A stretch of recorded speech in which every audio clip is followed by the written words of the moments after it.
I'd like to talk about sleep and how that plays into our mental health. Obviously, very, very important. And many people in our society are not getting good sleep. Either they're not getting enough or they're not getting good quality sleep. The use of sleep medications, both prescription and over the counter, is very widespread, and none of these things reproduce natural sleep. They all suppress dreaming, for example, and dreaming is a very critical aspect of healthy sleep. So I think uh, when I deal with someone who says that they're not sleeping well, there's a whole lot of questions I want to ask. There's a whole area called sleep hygiene that deals with everything from the comfort of your mattress to whether you have aches and pains to noise in the bedroom, light in the bedroom. I mean, all sorts of things like that, as well as use of caffeine, alcohol, and so forth. So you want to address all those things and try to figure out what the causes might be for why people are not sleeping well.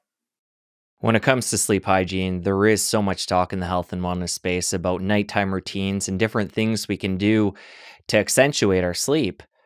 And again, we wouldn't be able to even cover them all here. They're countless. But what I'm curious is you, Dr. Weil, personally, what are some of the things you do to facilitate getting your deepest, most restful sleep? Well, I use matcha green tea, but I use it in the morning. So by the time I'm ready to sleep, I don't have any effect from that. I try to reduce stimulation in the hour before I go to bed. I try to expose myself to dim light for the hour before I go to bed. I make sure that my bedroom is completely dark. And quiet. I think it's very important to sleep in complete darkness, and also to get some exposure to bright light during the day. That really helps regulate your melatonin cycle. So those are some things that I do. I use melatonin if I'm on the road. Sometimes I take valerian, the herb. Those are the two safest sleep supplements that I think are effective for most people. Do you meditate before bed? I do my breathing exercises. I do my 4-7-8 breath. I meditate in the morning. And there's a lot of talk about gratitude when it comes to, nighttime routines and health and wellness from a well-being standpoint. Do you have a practice where you either mentally go through different aspects of your life that you're grateful for or write them down, or is that something you do? I've had periods where I wrote them down, but now mostly I mentally review them. So when I'm falling asleep, I do my breathing exercise, relax my muscles, and then often I'll just review the day and maybe note 3 or 4 things that I have to be grateful for. And what about journaling? Are you somebody that likes to just, write No, down your thoughts or just let your no, I'm not a good journaler. I do it mentally. Let's tie in Alzheimer's and Parkinson's to this. This isn't a specific mental health challenge, but it involves the brain, so it's sort of connected. What are some things that people who are more predisposed to these conditions, what are things they can do early on to hopefully avoid having them? And then people that have started to experience symptoms from either of these disorders, what are things they can do as well to keep their brain as healthy as possible? Well, this is in the category of neurodegenerative disease, which is one of the big categories of disease that kill and disable people prematurely. And with Parkinson's, I would bet any amount of money that this is environmentally caused. I think that this is exposure to toxins that damage very sensitive areas of the brain. So I think the advice I would give there is to really try to eliminate exposure to toxins in your life, whether that's pesticides, herbicides, agricultural chemicals, things you might have around the house. That's the best advice I can give. Also, be careful about the water you drink and, all of that.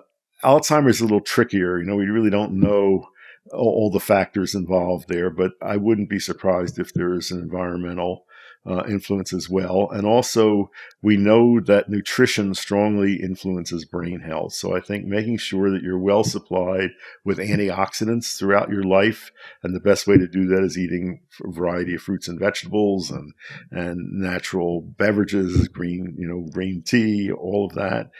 Taking probably vitamin D, making sure your vitamin D levels are in the high optimum range. There are a few natural products. Probably one of the most interesting is lion's mane mushroom. This affects nerve health and cognitive function positively, non-toxic, can be taken over time, long term. I think it's also very good to exercise the brain. One of the best ways to do that is to learn another language. You don't have to master it either. You just have to make the attempt to learn it. That's a very good thing to do. So when it comes to brain health, mental health, we're going to umbrella and use those terms together now. Any other major aspects that we could get into to help facilitate living one's best life? I think being curious, being around other people who are curious and mentally active, I think that's, very, very important. What drew you to Cortez? I was invited to come up here, and this is a long time ago. So I think it was about 1983, and a workshop center had started here called Hollyhock, and it was in its first or second year. And one of the people who founded that had read my books and came and found me. I remember it was on a winter night, and he drove out to where I was living at the end of Long Island. And we had a nice chat, and he told me about Cortez and Hollyhock and wanted me to come up there. So I agreed the following summer to come up and teach a workshop on herbal medicine. And I think 4 people were in it, and we met outside under an apple tree. And I drove up, and I remember on the ferry coming over here falling in love with the place. I just never had seen such scenery like this, the mountains and the ocean. And for someone who'd been living in the desert, it was so refreshing. And I loved the people that I saw here. So I began coming up regularly in the summers to teach at Hollyhock. More and more people attended those workshops, and I always dreamed about having a place of my own, but I could never find, there was very little property available, and I almost gave up. And then somewhere in the 1990s, I just happened to be in the right place at the right time and was able to, get the place that I now live and build a house on it. And what's the health and wellness community like in general there? Talk about in the early mid 90s when you first, got established there versus now. Has it changed a lot? It has changed. First of all, when I was first here, there was one general store, 2 places that you could get gas. Getting food was really a problem, and you had to depend on people with gardens. Now there's a great natural food co-op, which makes life much easier. I think many people who live here have been self-reliant and very active physically. That always appealed to me. And but Cortez has changed. It gets a lot of visitors, at least pre-pandemic. A lot of tourists come from all parts, from Europe, from Canada, from the US. So it's become more known, more populated, I guess, like every place. And also, it's the effects of climate change have been very evident here. The oceans have been getting warmer with change in the marine life. We just had this, unbelievable heat dome over us, and nobody had ever seen temperatures like that here. Actually, it was hotter here on a couple of days than it was in Arizona. Wow, incredible! And So you mentioned I that. don't know what the future will be. There might bring big changes to the forest, to the potential for fires. It's all unknown. And I know I think it was last time we chatted, that was a practice that you had adopted where you'd go in the ocean on a regular basis as a cold plunge therapy. Is that something you've kept up? Yes, I still try to do that almost every day. I may not stay in very long, depending on how cold it is, and but I like that. It feels very refreshing, and I really like the feel of salt water on my body. You ever do the cold shower thing? I do sometimes do that as well, and that's what I do in Tucson because I don't have an ocean there. So, Dr. Weil, you've been on the show like we talked about 2 times before this. We've covered a lot of your story in bits and pieces over those conversations, But I want to really take some time and get into your story and who made you who you are today. So let's take it all the way back to being a kid growing up in Philadelphia. Yeah. I know your parents had a women's hat store. Right, so, which I found very uninteresting. Okay, let's talk about being a kid there and growing up with parents who are entrepreneurial and had this place of business. I think the best thing that my parents did for me was encourage my curiosity and independence, and really tell me to follow my passion. I grew up in a row house. I was a real city person. I really was not very connected to the country or nature. One of the influences on me was my family doctor, who was a general practitioner. He was a model of the independent general practitioner of the mid 20th century. His office was about 3 blocks from my house, so I could walk there. His patients loved him. He was really busy. He made house calls. Um, and he took an interest in me from an early age and encouraged me to go into science. He wanted me to go to medical school. He would let me, when I was in high school, he'd let me see patients with him, and he was definitely an influence on my life. I was always interested in science and biology. I didn't know about medicine. I did not see myself being a doctor like him, but he had a great influence on me, and I was also always interested in travel, and I really felt, I wanted to get out of Philadelphia. And I did big time after I graduated high school. I had an amazing year between high school and college. I won a scholarship to an experimental school called the International School of America that took a group of 22 students and 6 faculty members on an 8.5 month trip around the world. And we lived with native families in many countries, studying various subjects. And that totally broke my ties with home and really gave me a sense of other cultures, that, other people thought differently, ate differently, and that there was a much wider world out there. And that made me very restless. It was very hard for me to settle down after that and go to college. When I came back from that year, I was 17 when I did that. I entered Harvard College. I had no idea what I wanted to study. I just had too many interests, and I ended up by chance majoring in botany, which was a very lucky choice. I found this course in the course catalog called Plants and Human Affairs, and that title intrigued me. It was taught by a man named Richard Evans Schultes, who was the director of the Harvard Botanical Museum and is now considered the father of modern ethnobotany. And he became one of I say he was the second really important mentor in my life. And I was associated with him for a long time. He really encouraged me to go to South America to study all sorts of psychoactive and medicinal plants. And um, I was always interested in plants. I think I've talked about that on the show before. Something that I got from my mother, that she got from her mother.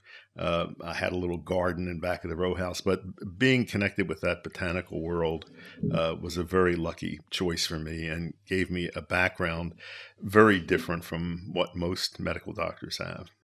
Let's unpack that year of travel at 17, because that's such a pivotal time in life when, we're growing at such a rapid rate and making big decisions that are going to dictate, a lot of where we go in life. So when you got on the plane and started traveling around, where was the first place you went to? Well, we spent a few weeks going through the U.S. and then went to Hawaii. I think it was the year before Hawaii became a state. And, it was fabulous. I loved it there. And then from there, we went to Japan. And so that was the first stop outside of the country. I lived with 2 families, one outside of Tokyo, one outside of Kobe. Um, it was a real culture shock. And in the family in Tokyo, there was no common language. No one in the household spoke English, and I didn't know any Japanese. But I had an amazing sense of familiarity in Japan. I think I must have had a past life there. I remember when I was pretty young, my mother used to read to me. She had a book of Japanese fairy tales.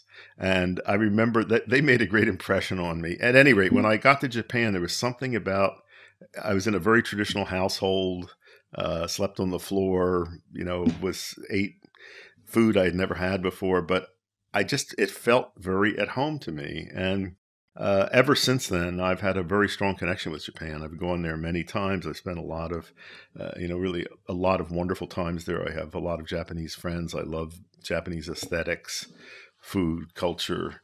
I've learned many things there. So that was a quite remarkable experience. And then from there, we spent time in Hong Kong. It was still a British colony, in Cambodia, Thailand, India, Egypt, and then Turkey and Europe.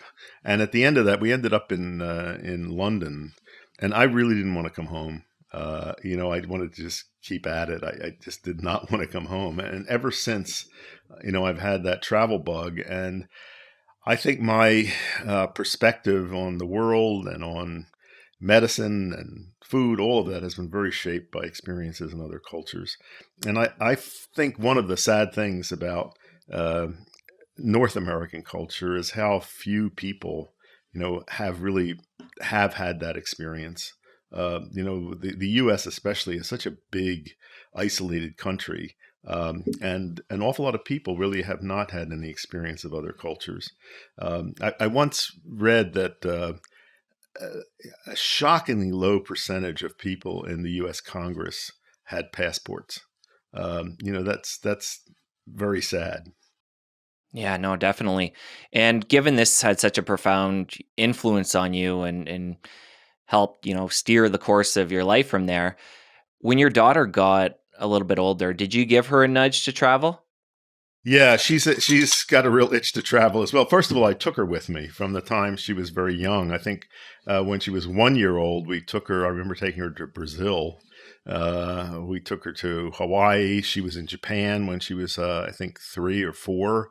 So I don't know how much of that she remembers, but she loves to travel. We love to travel together, and she, like me, has a real sense of what else is out there. And it sounds like Japan had the biggest influence on you at that age doing that year experience. Did any other places have a profound experience on you that, sticks beyond that year? I remember having a very strong sense of when I was in Egypt and living with an Egyptian family, and seeing some of the ancient stuff there, that made a great impression on me as well. Um, but I can't remember any place that I felt as connected with as I did in Japan. As I said, I really think I had a past life there. And you mentioned how it was tough for you to, come back to the US and continue on living a conventional life, going back to school and continuing on your path. What do you think it was that, brought you back and then kind of regrounded you for a period of time before you traveled again? Well, I had to come back. I mean, there was enormous pressure on me to go to school and decide what I wanted to do in life. Everybody was always asking me, what are you going to be? What are you going to do in life? And it made me very uneasy because I always had too many interests, and people always criticized me for not focusing and having too many interests. One of the reasons I went to medical school was to shut them up. That people would stop asking me questions if I went to medical school. I still didn't think I wanted to be a doctor, but it seemed like a good idea to go to medical school for a number of reasons. One, it was during the Vietnam War, and that was a way of putting off a decision about what to do about that. I had a sense that having a medical degree would be useful to me, given my interests, and it certainly has been. But I never saw myself practicing medicine. Um, when I and I found medical school difficult in a lot of ways because there were so many things I was interested in that it did not satisfy. I was really interested in plants and plant sources of drugs, and the people who taught pharmacology had no knowledge of those. I was really interested in how the mind affected the body, and that wasn't even considered in my medical education. And mostly, I felt I really wanted to learn what health was and how to keep people healthy. And I learned next to nothing about that in medical school. So that was very disappointing. And I did I moved from Boston to San Francisco in 1968, which was a very exciting time to be out there. And I did an internship. And in the course of that, I just saw clearly I didn't want to practice that kind of medicine. I saw it do too much harm. And it did not, as I said, it didn't really prepare me to teach people how not to get sick in the first place. And what do you think it was about you that you saw this education as different? Because I'm sure a lot of your colleagues, were kind of drinking the Kool-Aid and were going along with whatever they were being taught. And again, it's just human nature. There's a power differential there, and you're learning all this stuff. And for you, you had this little bit of friction and this rebel side to you that, look beyond what you're being taught. Do you think that came from the traveling at 17? Do you think that came from, you know, something growing up, I influenced your think that parents? goes way back. I think that's how I came into the world because, I just always, I think I always saw things differently. I always questioned what grown-ups were telling me. So I think that's just who I was. I think a lot of that was reinforced by my travel experiences. And also another thing that made me different from my classmates was having that experience with botany and plants. And the natural world, and also this very long-standing interest in the mind. Even in college, I started off majoring in psychology, and I was very disillusioned by that because there was nothing about consciousness in it. It was all about running rats in mazes, and I wasn't interested in that. I was interested in consciousness and how what's the interplay between the mind and the body, and I just didn't get any of that in medical school. After I finished my internship, when I dropped out, I did take a course at Columbia University for physicians in medical hypnosis, and that was one of the most interesting courses I've ever taken. And it really made me see the potential of using mind-body interventions for a whole variety of health problems. But I think all of those things combined to just give me a different perspective. And you mentioned dropping out. Was that partway through the internship? No, I finished my internship so I could get a medical license. And I got licensed in a number of states, but then I just couldn't see myself practicing that and making a living at that. So I did drop out of medicine. I made my living for a number of years as a writer, as a journalist. Being a freelance writer, and eventually got a book contract. And then set out on another series of travels for 3.5 years, mostly in Latin America, but some in Africa, some in Asia, looking at altered states of consciousness and psychoactive plants and drugs and alternate methods of healing. And, I was a real wanderer for those years, and very disconnected from the world of medicine that I'd been trained in. What were you like as an intern? Were you somebody that just, realized this world that you're caught up in, put your head down and studied Yeah. for the exams and just went with the flow? Or were you kind of a pain in the butt and would push the doctors and test what they're telling you? I tried not to do that, but I couldn't help myself. So, I mostly, one of the things I discovered was in medical school and an internship was that I saw so many people, medical school classmates, interns, who got in such bad mental states, being in hospitals and having to do that. Um, I discovered that I could disappear for periods of time. I tell people I was going to the library and nobody ever questioned that. And then I'd go off and do something completely different. I'd hang around with, non-medical people or do something to get myself in a good space. And so I was always remembered as being cheerful and so that was one strategy I developed for, doing well. I met a number of teachers in medical school who were good and that I bonded with, but I couldn't wait to get out. By the way, I mentioned two mentors that I had: my family doctor, Dick Schultes, and then in college, a Freudian psychoanalyst named Norman Zinberg. We became very good friends. I really became part of his family. And he and I talked him into being my faculty advisor when I did research on cannabis in my senior year of medical school, and remained under his. He was a very good friend and mentor for a number of years. My final mentor that I will mention, I found after these years of traveling, and one of my missions in going on all these wanderings through Latin America and other countries was looking for healers and finding people who uh, practice medicine in a different way and a better way than what I had learned. And ironically, it turned out that the person I had most to learn from was in Tucson and had been there all the time, and I didn't know about him. That there's some lesson in that things are right in your backyard. It was Robert Fulford, an elderly osteopathic physician, who's I think the most effective healer I ever met, and he's the fourth mentor that I had. It was very influential. I want to take some time and get into your travels after you're done medical school. When you said you went to Latin America, spent some time in Asia and Africa, how far after you finished medical school, how long had gone by before you decided to pick things up and start traveling? Well, I did that year of internship in San Francisco. Then I was obligated to work for the government for 2 years in the public health service, which was serving my military time, and that was a very unhappy period. I was hired to coordinate marijuana research at the National Institute of Mental Health, but right before I left San Francisco and got there, they decided that I was an undesirable person and could have nothing to do with all of that. But people leaned on them to hire me, and I was given no job. I had a windowless closet that I had to report to with a phone in it. I had nothing to do. And I was told that if I made any trouble, I'd be sent to Vietnam. So that was a year of sticking that out. And at the end of it, I resigned my commission. It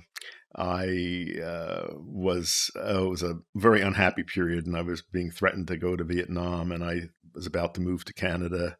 And I applied for and got, to my surprise, a conscientious objector status based on a letter I wrote saying that I couldn't practice Western medicine in good conscience anymore and didn't want to do any alternate service for the government. And I don't know why my draft board in Philadelphia went for that, but suddenly I found myself with nothing to do.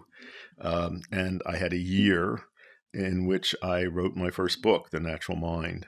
And at the end of that year, I set out on that period of travel. Dr. Weil, if somebody you care about comes to you and they're suffering from a mental health challenge, how do you go about directing them or helping them? Well, if possible, I refer them to an integrative psychiatrist. There aren't that many of them around, but they're getting to be more and more. We're training them, but someone who doesn't simply rely on medication. And there are so many available approaches to mental health. Everything from lifestyle advice, diet, supplements, exercise, cognitive therapy, spiritual techniques, psychological techniques. I mean, there's an endless array, and medication should be low on the list. So to start off, though, let's get into some of this lifestyle diet stuff that people can apply right away if they're in that mild to moderate category suffering from a mental health challenge. Or again, severe. They want to apply this as well, but they probably want to get some help in that case as well. Well, the commonest problems are depression and anxiety. That covers a lot of territory. And I think with depression, we have very good evidence that regular physical activity both prevents and treats depression.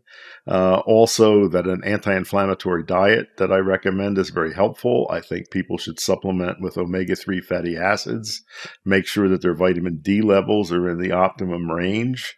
I mean, that's simple stuff to start with. Then there's other obvious things to do that many people don't think of. If you're depressed, it's not good to listen all the time to sad music and read sad books and watch sad films and also hang out with people who are unhappy. We know that moods are contagious. In fact, you can even track the spread of moods through a population just as you can track infectious disease. And we know that if you live within a half mile of a happy person, your chances of being happy are increased by a certain percentage. And if that person moves farther away, the effect falls off. So that's something just to be aware of. That's obvious stuff. Yeah, lots of good stuff there. But I want to get into some of the nuances. Let's take the diet piece, because this is something that there is so much controversy, even in the health and wellness space, over what diet is best. And again, in this context, we're talking from a well-being mental health standpoint. When you say a healthy diet, what does that encompass? Let's get into the micro here. Okay, first of all, I would inquire about a person's use of alcohol and stimulants, like all forms of caffeine, for example, because that certainly affects mood. Then I think the main piece of advice that I give is to try to eliminate refined, processed, and manufactured foods. I mean, that's simple. It's that kind of food that's far removed from nature does not give us the things that we need. And often just reducing that and beginning to eat more natural foods is very helpful. With depression, we know that there is a link between inflammation in the body and depression. So that's where the anti-inflammatory diet, I think, is very useful. And that's not a hard one to follow. It's based on the Mediterranean diet. It does not remove pleasure from food, but it tells you which kinds of fats are good and which kinds of carbohydrates and so forth. Well, we got into a lot of that was what to remove from the diet. We talked about caffeine, alcohol, and processed foods.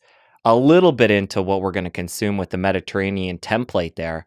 But let's get into from a specific standpoint of things we can include specifically for somebody who's dealing with the mental health challenge. Adjuncts, whether it be certain foods or supplements that we can put into this diet that we've removed the processed foods and such.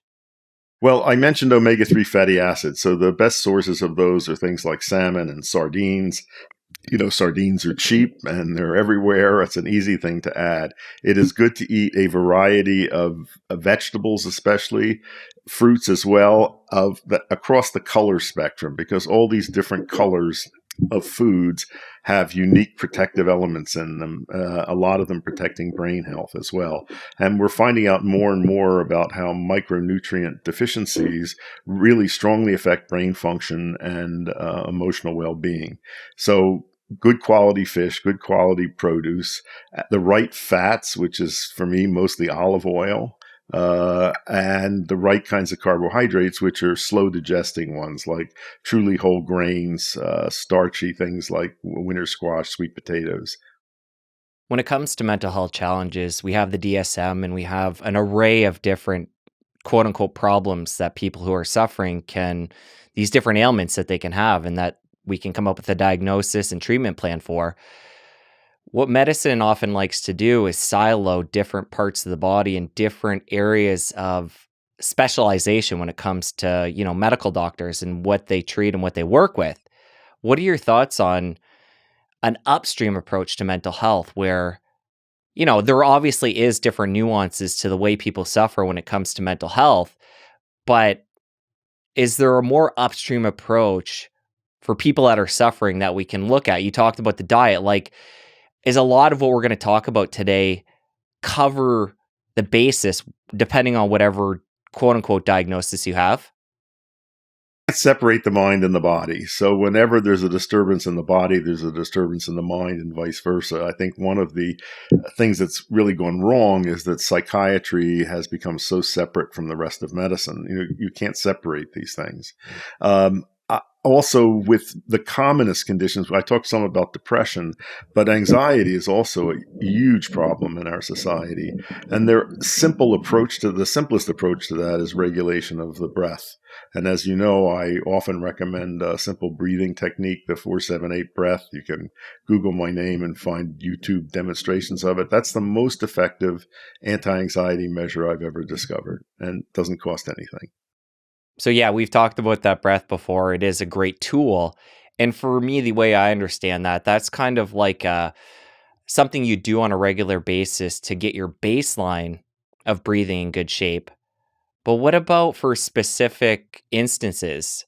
Is there different techniques that you'll use for different, like say you're going to go and do a public talk or something to get your mind zoned in properly?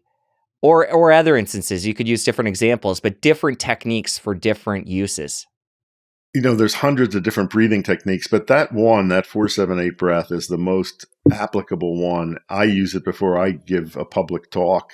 It's the best centering technique I've ever found. It's so simple. Let's come back to the mind-body connection. And right away when you say that, two things pop into my head, the two different ways that we can specifically connect the mind and body. One being the microbiome, and 2 being the vagus nerve. So let's take time and go into each of these and talk about how these are both direct and indirect. I would say the vagus nerve is more of a direct and the microbiome is more of an indirect connection between the mind and body. Well, I think the discovery of the connections between those two systems and the brain and the mind, this is one of these are great discoveries of recent years, and so different from the information that was around when I was in medical school. When I was in medical school, I was taught almost nothing about the microbiome, just that we had bacteria in the colon that helped digest food. But now we're finding, I mean, every day there's new research showing how the organisms we have in our gut influence our interactions with the environment and have a very strong influence on our moods. I mean, that's fascinating. There's a lot of practical questions there about how we can change that and how we can improve the health of the microbiome. We know a lot of things we can do that damage it, like taking antibiotics and eating the wrong kinds of foods, but that's huge. And I think we're going to find out more and more about it. The vagus nerve is the largest nerve in the body. It's a main part of the parasympathetic nervous system, which is the relaxing nervous system. It controls the gut and motion in the gut. And when I was in medical school, I was taught that's what it did. There was not like back and forth transmission. And now we know that neurotransmitters made in the gut actually travel through the vagus to the brain. So looking at the action of the vagus and whether it's in good condition, not good condition, this is a whole new area of medicine, completely new. One thing I want to get into there, and you started to talk about it, when we talk about different neurotransmitters in the gut, specifically serotonin, there's often people, I don't know who's the original person that came up with the quote, but like it's somewhere around 90% of the serotonin in our body is made in the gut. How does that get to the brain was going to be my question, but you started to talk about it there through the vagus nerve. So it looks like these two different systems that we talked about separately in the end came together. So the nerve can take the neurotransmitters from the gut up to the brain. Mm-hmm. And the gut has been called the second brain. And it is indeed that. And with gastrointestinal ailments, the mind-body connection is so prominent, and you always want to work on that compartment, not just treat the physical body. Let's get into the specifics of the gut microbiome. What can we do? You mentioned antibiotics there, and that being something that wreaks havoc on the gut microbiome. Let's say most of us have taken antibiotics somewhere in our lifetime, and they do have their role. But let's talk from a standpoint of somebody who's trying to rebuild the gut microbiome, and then from somebody who is at a more maintenance level and they want to just maintain that on a day-to-day basis for good gut health and for good brain health. So a big question is whether it's worth taking probiotic supplements. I think that's an open question. I have to tell you, most of the microbiome researchers that I know are not that enthusiastic about probiotic supplements. On the other hand, they're very enthusiastic about fermented foods. So the main advice that I would give is that it is very useful to include fermented foods in the diet. And I think it's also good to learn how to make them yourself because they're easy to make, they're cheap, they're delicious. I make my own sauerkraut. I make pickles. I make kimchi. I sometimes make yogurt. I make some Japanese fermented stuff. I think having this around your kitchen and including these in the diet, very, very healthy thing to do. And I think there's something, you mentioned making your own fermented veggies there. I think there's something to that, reforming a connection with our food, because a lot of us in the West, we go to the grocery store and this is just what we've always done. Pick up our meat that's already been, the animal's been killed, it's been cleaned, it's put under nice saran wrap, and our vegetables are all neatly placed with stickers on them that have codes that talk about where their origin is and if they're organic or not. But when we get in there with our hands and actually interact with our food, there's kind of like a spiritual connection with it. I'd love for you to talk about if you feel that when you're getting your hands dirty and making your own fermented veggies. Absolutely. And these fermented things are alive and you can see that they're alive. I think many people don't understand the difference between dead pickles and living pickles.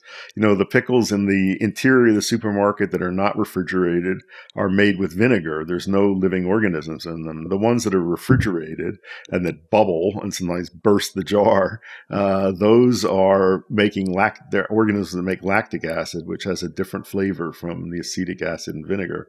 To me, much tastier. And those are the ones that are delivering probiotic organisms to you. But as I said, it's very easy to learn how to make these things yourself. There's lots of information on the internet, a lot of books about making your own fermented foods. And as I said, they're cheap, economical, and we're quite sure that having those regularly in the diet does very good things for gut health. What are your thoughts on leaky gut? This is something that comes up a lot in the health and wellness space. There's a lot of people that are pro that word. There's a lot of people that are anti and don't believe it's actually a thing. What are your thoughts? What has your research shown? But before I answer that, let me say one other thing about the microbiome. The other thing that we can do is make sure we're eating things that feed the organisms that we want. And those are foods called prebiotics. And in general, it's high fiber foods and various kinds of fiber from grains, from beans, and so forth. So that feeds the populations of organisms that you want. In terms of leaky gut, not that long ago, that was a term used mainly by alternative practitioners, and conventional medicine really poo-pooed the idea that things could leak out of the gut. I think that's really changed now. First of all, there's this information about how the vagus carries things out of the gut, but also if there is inflammation in the gut, there are things that cross the gut barrier that normally would not get into the blood or the general system that may cause problems at a distance, including problems in the brain and immune reactions. So I think that's a real phenomenon, and more people are coming to recognize that. And if somebody is at that critical state where they actually have a leaky gut, is there a certain protocol or certain things that you can include in the diet to help heal that and seal that up? Yes, I think one is a supplement called L-glutamine. It's an amino acid and completely harmless and can be taken long term. That's very helpful. Another one is the yellow spice turmeric, the most powerful natural anti-inflammatory agent, and works very well in the gut to control inflammation, which may cause leaky gut. So those are two things you can do. Let's come back to the vagus nerve. Knowing what we know about it, the fact that it's a two-way communication between the brain and the rest of the body, what do we do with that in a practical sense? Well, I think we're just beginning to learn things we can do. One is, that 4-7-8 breath that I described, that increases parasympathetic tone. So that's good for the health of the vagus. There's also methods of directly stimulating the vagus.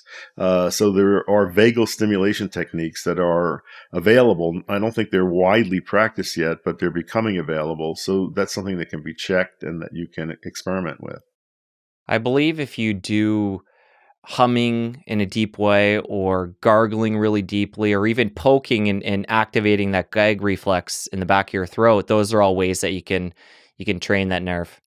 The other is straining against the closed glottis, like this when you hold your breath and squeeze. That also increases vagal tone. Let's talk about other ways to train and get from a sympathetic state to a parasympathetic, because in today's world, we are so go, go, go, always connected. And a lot of us just don't slow down and let our bodies get into that slower parasympathetic healing, rest, and digest state. Yeah, that's been called the relaxation response. And it is absolutely true. I think most people in our society are in sympathetic overdrive. This is the fight or flight response, which is supposed to turn off when an emergency ends, but in a lot of people, it never turns off now. And learning to decrease sympathetic activity and increase parasympathetic activity, I think is one of the most important health things you can do. So one is to avoid things that you're eating or drinking that directly stimulate the sympathetic nervous system. And that's most stimulants. So I really look, I have to say, when I was actively practicing, I used to say that I would produce one miracle cure a week by getting people off coffee. Coffee is a strong drug, and there's a great range of sensitivity to it. I'm relatively resistant to the effects of caffeine, but there are people who drink 1 cup of coffee in the morning and have no idea that's why they can't sleep at night. And there are other people who drink a pot of coffee after dinner and it doesn't do anything to them. So you want to know where you are on that spectrum. But coffee is a strong drug for many people, and it's one of the things responsible for overactive sympathetic nervous system. Lots of other stimulants out there too, including many that are in over-the-counter medicines. Things like pseudoephedrine, for example, nasal decongestants. A lot of these things have stimulant effects, and they can add on to other stimulants that are people using, like cola and chocolate and yerba mate and even tea in large quantities. As you know, I'm a big fan of matcha green tea, which is somewhat different in that it contains a relaxing element called L-theanine.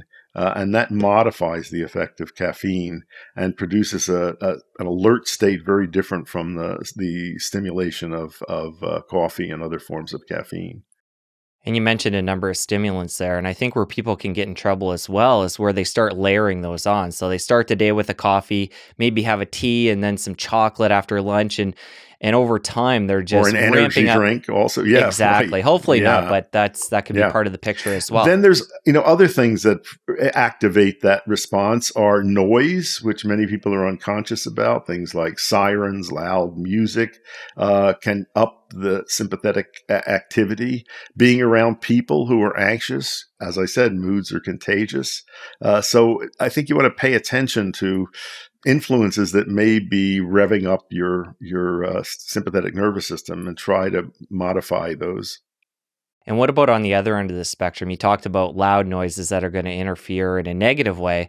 What about surrounding ourselves in nature? Or maybe this is good, maybe not. I'll be curious what you think, but those nature tracks that we can play that, simulate that we're out in nature while we're working or whatnot in the house. Talk about, yeah, from the other aspect, Yeah, things I that we think can that's do in a positive way to enhance using sound and noise.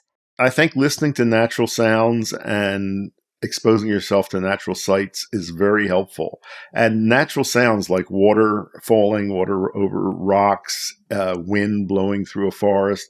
This has different sound quality from artificial sounds. If you analyze the nature of the sound waves there, they're different, and I think they're very healthy for us. So that's a very good point. And of course, you can create those sounds in your own home very easily. And one of the benefits, if you're actually getting outside and you're in an environment where you have good sunlight, you've talked about this before, where a lot of people probably believe that they're getting enough sun. But if you're at a latitude, is it Georgia, Atlanta, Georgia? Atlanta, yes. Yeah, if you're above that for a certain number of months of the year, I'll let you get into the Half the specifics. year, Half right. the year, you're not getting enough vitamin D from the sun. Correct. And we know that vitamin D levels have a very strong influence on emotional well-being. So you want to get your vitamin D levels checked. I generally recommend that all people take supplemental vitamin D. I recommend 2,000 IU of vitamin D3 a day, but it's also good to get sun exposure, because when you get sun exposure, you're making more vitamin D receptors, which taking a supplement doesn't do. And sensible sun exposure, meaning you want to be aware of where the angle in the sky and protect yourself from too much ultraviolet. And I'm a big fan of vitamin D supplements as well, and take them depending on the time of year. I'm up in Ontario, so I have a lot of the year where I'm not getting enough sunlight. But I'm always curious because in the big scheme of things, our knowledge versus what there is out there when it comes to sun exposure and what we might be getting from that. I'm just curious about, and obviously this is something that we're going to have to leave open because neither of us are going to have an answer, but I've got to believe there's certain aspects that we get from the sun that science isn't able to pinpoint just yet. I agree with you. And, even in southern Arizona where I live, vitamin D deficiency is very common because dermatologists have made people so paranoid about the sun that everybody uses sunscreen, which blocks vitamin D synthesis. In countries like Saudi Arabia, very high incidence of vitamin D deficiency because people are indoors or all covered up. So it's a good idea to get vitamin D levels checked. And if they're very low, you may need some very high doses for a short period to get them back, and then you can stay on a regular maintenance dose. And what are your thoughts about ranges when it comes to testing for vitamin D? Because we have the standard panel and it has a range there. What you recommend people getting into, when it comes to vitamin D, the range, is that above what conventional medicine recommends? I recommend staying in the high optimum range. So that would be the upper end of normal range. I don't think there's any harm with being up there. And the benefits of vitamin D they're on so many different systems. And the connection with mental health is something we've seen only relatively recently. When it comes to mental health, this might be a chicken or egg type of deal where when you think of stress, it could lead to different mental health challenges, and different mental health challenges could lead to a stressful situation. So I'm sure there's some kind of connection there.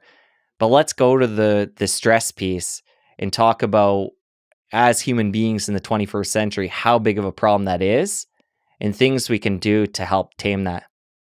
I think it's a huge problem. I don't think we can live without stress. That is the nature of life. I'll just tell you one story. I had a medical student some years ago who spent a lot of time in third world countries, and she really loved being in primitive areas and being the only doctor out there. And she worked as one of, I think, 6 doctors in a rural field hospital in northern Kenya, very isolated area. And she went there with fantasies of treating elephantiasis and malaria and exotic diseases.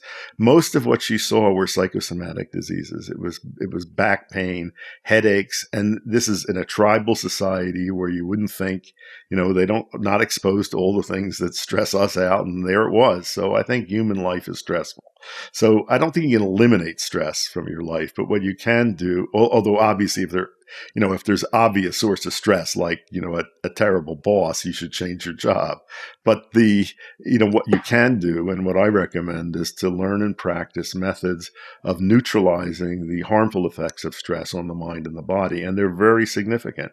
We know that stress directly is directly toxic to cells in the hippocampus in the brain, which is the area that mediates memory and emotion.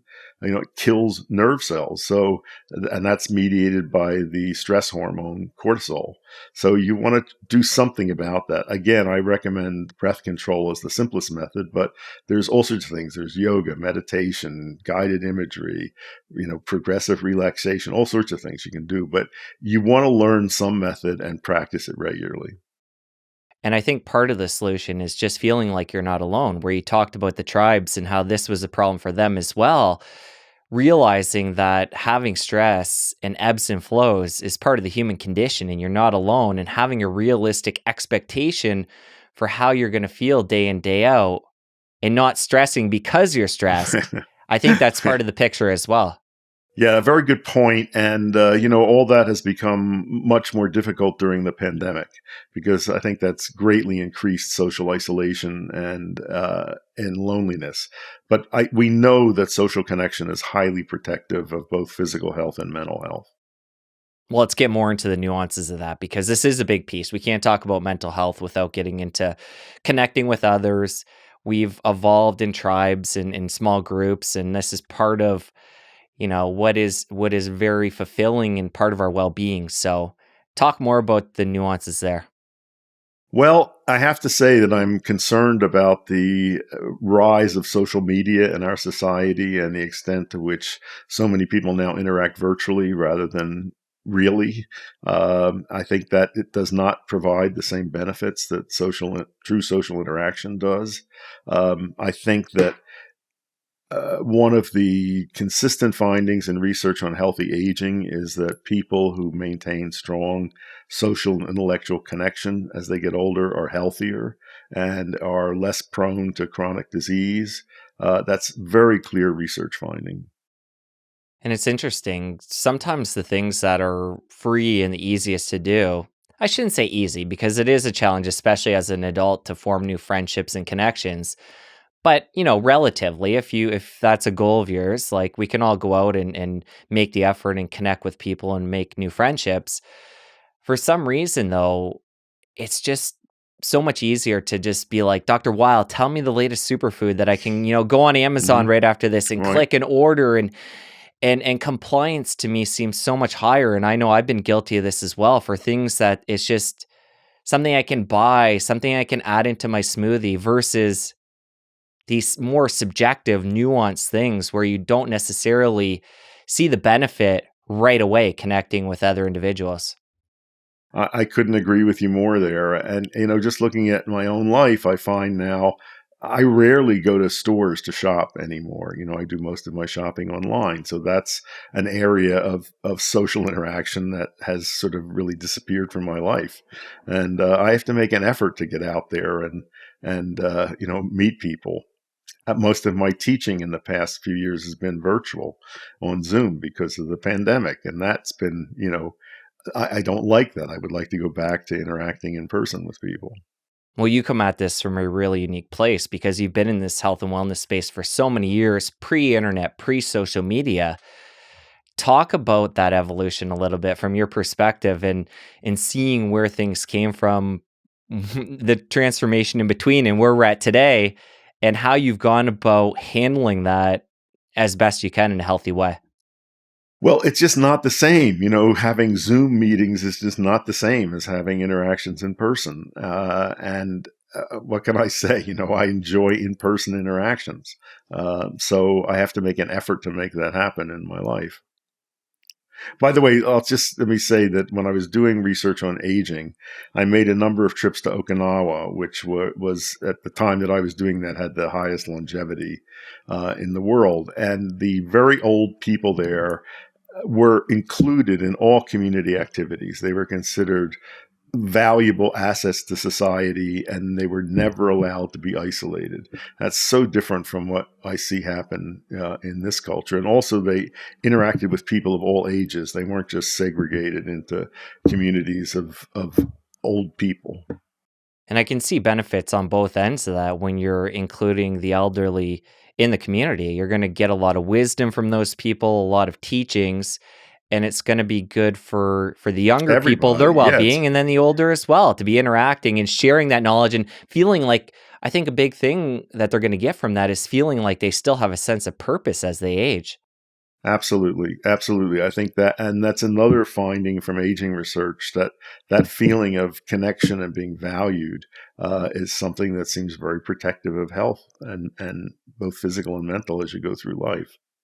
Well, you're somebody, again, who's been in this space for a long time, and you've found your niche within it, and you've had longevity within your career, and I'm sure get that sense of satisfaction for continuing to pivot and experiment with new things, and you got into entrepreneurship with your restaurants, and you're somebody who continues to create and do new things.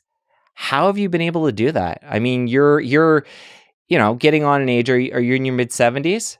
I'm going to be 80 in about a week. Yeah, so you're turning 80 soon, and you're still here doing this podcast and sharing a message and continue to be an active member in society and helping so many people. Talk about if that was a conscious thing for you or if it just kind of was where your gut and lifestyle took you. I would say I came into the world as a curious person, and it was not driven out of me. And I have to acknowledge my parents as being very helpful in encouraging my curiosity and my tendency to experiment. I think I worried them a lot of the time in some of the things they did, but they just felt that I should follow my passions and be curious. And I've never lost that. I'm anxious for new experience. If something comes along that interests me, I'm going to find out about it. Before we get into the travel, then let's talk about writing your first book. Yep. So this is way back in the early 70s. And 1971. Yeah, so this is a long time ago. What was the natural health? I know this wasn't a book specifically on natural health and wellness. I think it was more on psychedelics, this was it was drugs and consciousness. Right. So what was that world like at the time? Like, were people openly talking about these drugs? What type of drugs are you talking about? This was, 1970. 1971, the country was highly polarized. Nixon was in power. There were mass protests against the Vietnam War. This was the, hippie movement, the psychedelic movement. It was a very tense time, and also one of terrific optimism. I think there was a real sense that there was a possibility of changing the world, and that there was a new consciousness developing that was going to be terrific. And it was a very, very exciting time. So what kind of drugs did you write about? All of them. There was a chapter called "Is Heroin as Dangerous as Alcohol?" for example, that was meant to be provocative, and was. But I wrote a lot about cannabis, about psychedelics, about all drugs, and about the foolishness of trying to control people's drug use through criminal laws, and that the whole war on drugs was a very silly idea, and that no society had ever been able to do that, and that the fundamental problem was not recognizing that human beings have an innate drive to alter consciousness, not necessarily with drugs, although drugs are a convenient way to do that. And that was the basic argument of that book. And I was very happy to leave the country right when I finished it and before it got published. And I was in South America for a year. I didn't expect to be back when the book came out, but the publication was delayed, and I was back here when it came out, and it caused a big storm of controversy. Life magazine called it a subversive and dangerous book. I was attacked in a campaign speech by then Vice President Agnew, later convicted of criminal activity, who said I was the new Timothy Leary and a dangerous person. Anyway, I was very happy to skip out and go back to South America. Well, you had connected with Timothy Leary when you were going to Harvard, correct? Yes, I knew him when I was an undergraduate in the early '60s, when he was just starting his research, and he was my impression of him. He's a very smart guy. He had come across these drugs, especially psilocybin and LSD. He thought they were the most interesting things he'd ever come across, that they had huge potential to change society. He did not foresee the kind of opposition that they would provoke. He did really interesting research, and was the first person to emphasize that the experiences people had with these were very dependent on set and setting, on their expectations and the environment in which they took them. But he also had he really had a proclivity for pushing people's buttons. He just liked to make statements that were very incendiary, and he really did not see the kind of reaction that he was provoking. A shit disturber. Yeah. and he had I think a great need to be in the limelight, and that combination of things led to terrific trouble. So on the one hand, he was certainly one of the people responsible for getting psychedelics into the mainstream. On the other hand, I remember hearing Albert Hofmann once say that he thought that Leary had set back psychedelic research for years.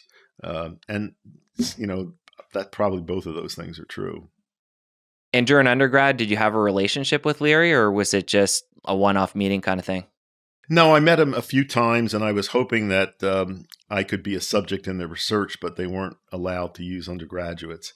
So I followed that research. I wrote about it for the undergraduate newspaper, and then after I left Harvard, I had some relationship with him over the next years. We sometimes appeared on programs together. And I came across a letter recently that I wrote on his behalf to the parole board in California, supporting his release from the ridiculous charge that they were holding him on. And I think it was the first time we chatted, we discussed your first mescaline experience. So we won't go back into the details of that. But at the time of writing that first book, what was your experience with these drugs? Well, it was extensive. I was a regular user of cannabis at that point. In the year that I was in San Francisco, I had done a lot of experimentation with psychedelics. So I was actively interested in all of that, and a lot of the insights I got from that led to what I wrote in that book. And by the way, I'm very happy to see that The Natural Mind is still in print. It's used in academic courses on drugs and society. I think it's been a very influential book, and I feel very good about having written it. Was that first masculine experience during undergrad or during med school? Undergrad. Got it. So I'm just kind of tying together what we talked about before. Do you think starting to experiment with these drugs kind of opened up your mind and caused you to see eventually when you got to the medical education to see things a bit differently? Yeah, I'm sure, but I also realized that I had to shut all that off in order to get through medical school. So I think I just put that on a shelf and ignored it, because I had a sense that if I followed the direction that pointed out, I would never have completed medical school.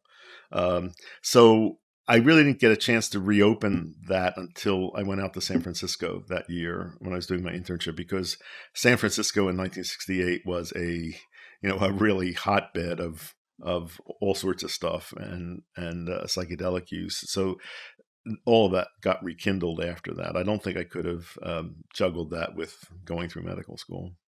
Got it.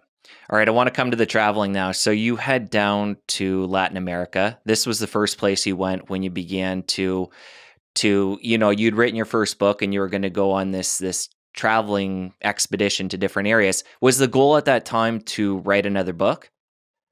I didn't know. I got a fellowship, a really wonderful opportunity from an organization called the Institute of Current World Affairs. And I got this fellowship that paid all my expenses, turned out for 3.5 years, to go wherever I wanted and write a monthly newsletter for private distribution, on the subjects that I was interested in, which were altered states of consciousness, healing, alternative medicine, psychoactive plants, and drugs. And this organization had sponsored people to do these kinds of traveling fellowships, mostly to write about social and political issues. So this was a real departure for them, to do something in this area.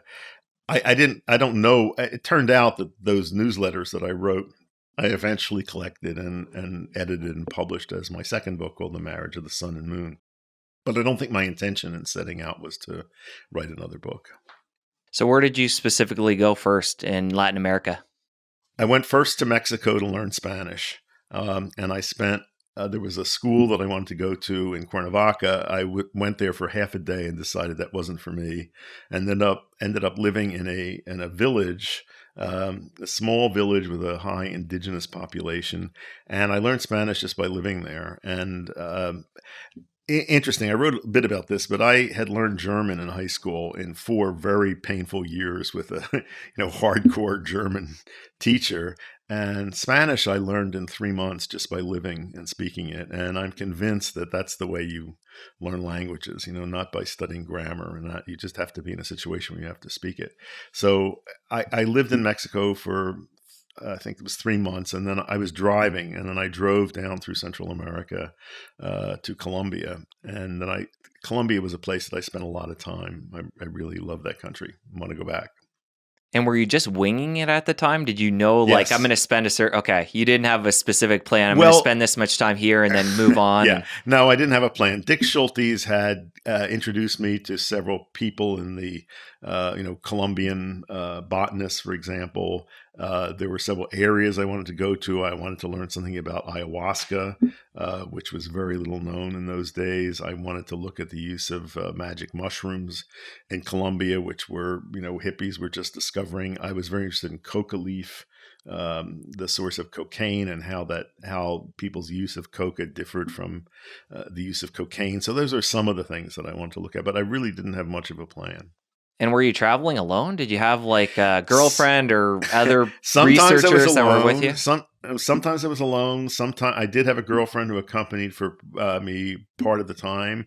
I had some buddies that came along for part of the trip or would meet me. So all different. I mean, I did have stretches of being by myself for some time. Sounds like an incredible experience. Talk more about Mexico. What did you experiment with any mind-altering drugs there, or did you?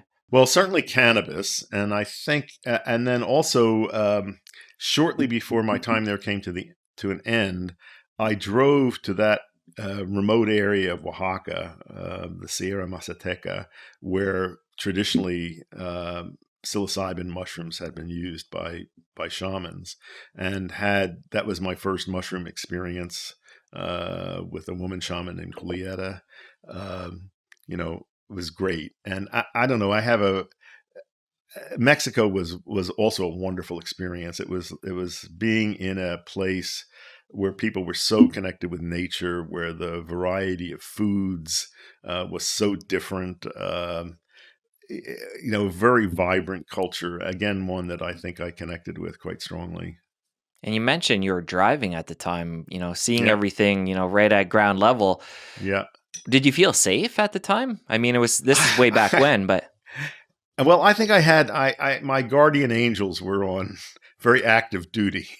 Um, yeah, I was in areas. For instance, that going to that area with where the mushrooms were used, it had been closed off because in the couple of years before then, there'd been an invasion of hippies coming down there, so the Mexican army had sealed the area off, and I asked around, and people said, "Well, just go and see what happens." And it was a very rough terrain to get through. There was like a, single lane unpaved road, and I came to a barrier across the road, and there was a hut there, and a guy soldier in uniform with a machine gun sitting on the thing, and I remember I just waved and drove through, and I can't imagine doing that today, but I got through.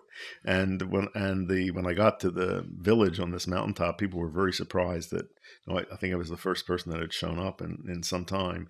So I had experiences like that uh, all over. As I said, I just had very good fortune. I can't imagine doing that today. I was in areas that probably are considered dangerous, and I certainly looked strange, but I did not have problems. you mentioned your interest in ayahuasca. Where did you go to study that? I went to the Putumayo territory, an area of Colombia on the border with Ecuador, in the beginning of the Amazon forest.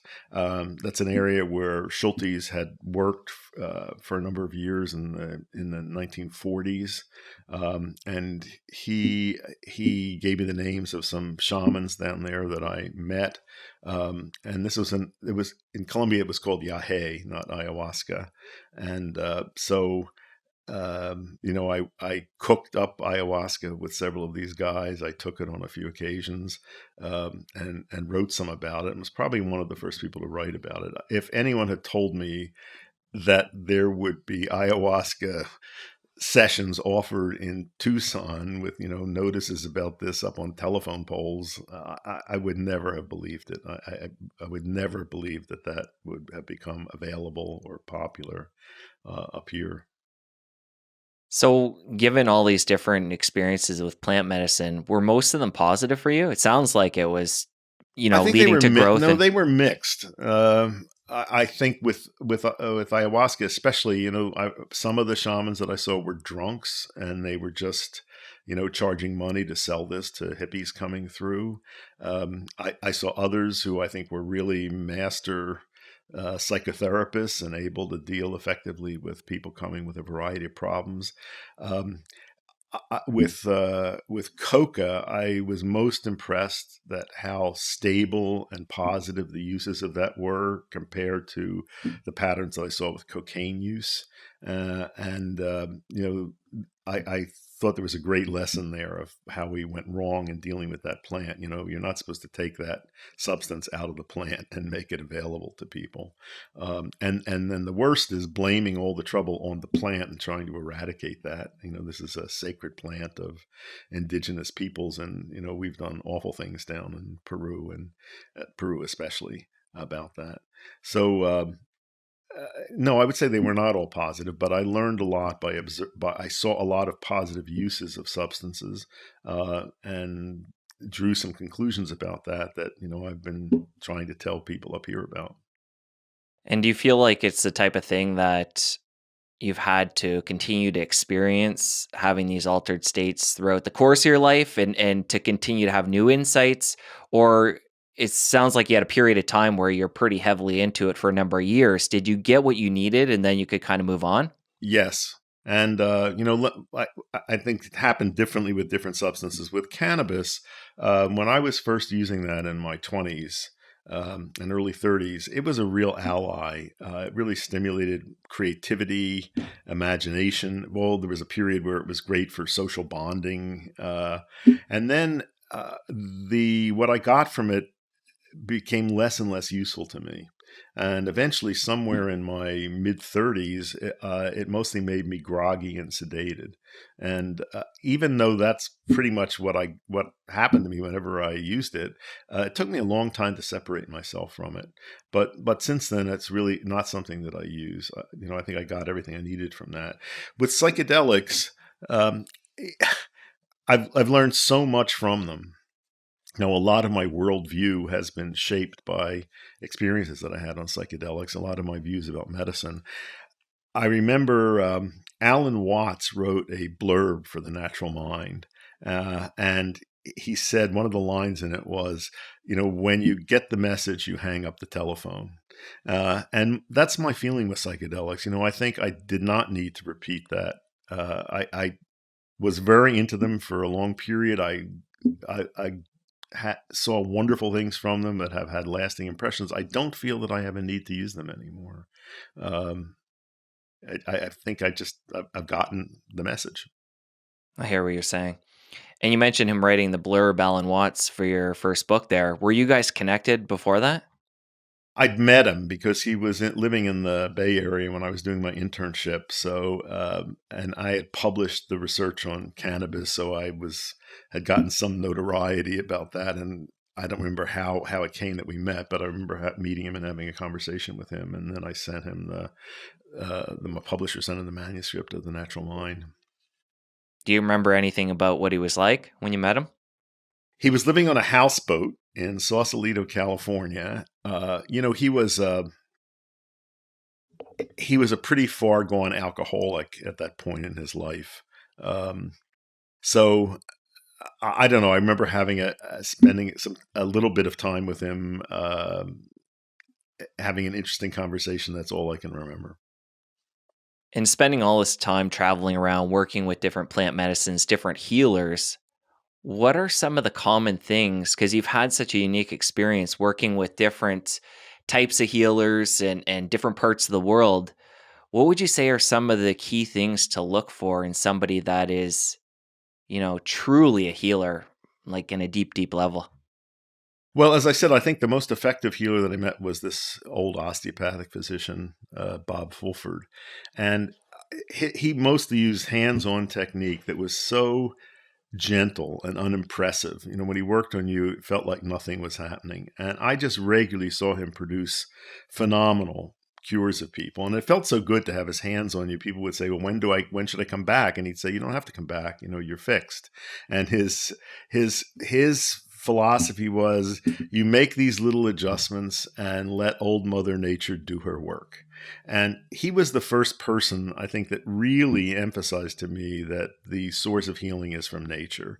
So it's healers, I think real healers know that they are not doing it themselves, that they are facilitating a natural process and that they're empowering people. And you should come away from an encounter with a healer feeling more empowered, more autonomous, not dependent on the person. So I think that's one thing to look for. And you've seen that characteristic in a number of the healers you've met and I connected with have. over the years? Yeah, I have. But I've also seen the other sort, who really it's a real power thing where they make people feel dependent on them, and I think disempower them, that everything is coming from them, the healer, and that's not the case. So let's continue the story about your travels. After Colombia, did you go back home after that, or did you continue Well, I to? went back and forth. I went through Ecuador, Peru, a little bit in Bolivia. Then I came back to the States, and then I went to Africa for a while. I made some trips to Japan, but uh, I couldn't settle down. It was like I was. I just was restless, and I'd been on the road for so long, and I was very conflicted about it. On the one hand, I was tired of wandering around, and I really had a longing to be in a place that felt like home, and I somehow couldn't figure out how to do that. And then the vehicle that I drove to South America, I didn't want to drive it all the way back, so I shipped it back, and I was came to Tucson. I was going to head back to Mexico to deliver a baby of a friend of mine, and the car broke down in Tucson, and it took 6 weeks to get apart. And it was February of a warm, wet winter. The desert was in full bloom, and I never left. The baby delivered itself as they usually do, and so th- that's how my travels ended. And I found myself, living in Tucson, and I really never left. And how long was it at that point when you found this place that you loved and you could really put your roots in? How long was it before you picked up and began traveling again? Well, I think I never traveled like that again. I never spent uh, an unbroken time of months going on the road or going from place to place. I began, I would take trips lasting from days, weeks, maybe a month at a time all over, but I had a place to come back to. And that was very different. And, that's what I've liked. So I traveled a lot. I mean, right before the pandemic, um, so it must have been in 2019. At the end of that year, my New Year's resolution was not to travel so much uh, because that year I had just been, I had to make a lot of trips for one reason or another, and it really felt like too much. What year was it, Dr. Weil, when you found Tucson? 1973, Got it. And at that time, how or many sorry, I'm books? sorry. It was not. Sorry, it was 1975. Okay. And at that time, how many books had you written? I know your Just the first one was in natural 71. mind. Okay. Just the natural mind. When I settled in Tucson, I don't remember what year The Marriage of the Sun and Moon came out. It might have been not till 83 or something like that, or end of the 70s. So at that time, is your goal just to continue to have different life experiences and write about, because again, your early books weren't on health and wellness. What were you thinking at that time you were going to do? Like, you're still a relatively young guy and you're a I medical wasn't doctor. actually, I was getting to be in my, let's see, so 75. I was in my early 30s, Well, and relatively young. relatively young, and I was a freelance writer. I didn't have a regular paycheck. I was, money was very tight, and my parents were very unhappy with me that I hadn't become a doctor in the way that they thought, and I don't know. I really didn't know what I wanted to be or what was going to happen. You know, trying to find magazine assignments was not always so easy. Book contracts were not that lucrative. So I don't know. It was an unsettled period.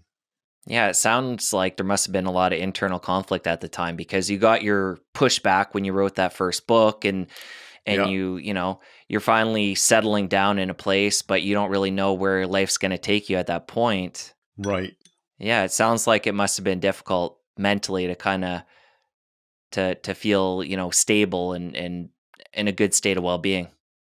Yep. So after, let's see, so somewhere around, I lived in Tucson for maybe 8, 9 years, and then I really felt I needed a change. So I tried living in California for 6 months in Big Sur, a very remote, isolated place. Didn't like that. I moved back to the East Coast for a winter. Didn't like that.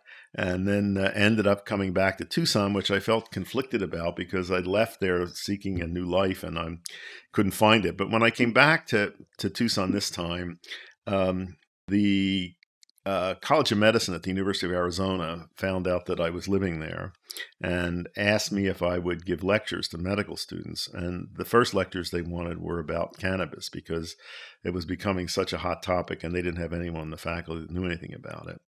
So I came in and gave a lecture on cannabis, which was very well received. And they said, how about giving another lecture on drugs in general? And I did that, and that was very well received. So they said, we'd like you to do this regularly.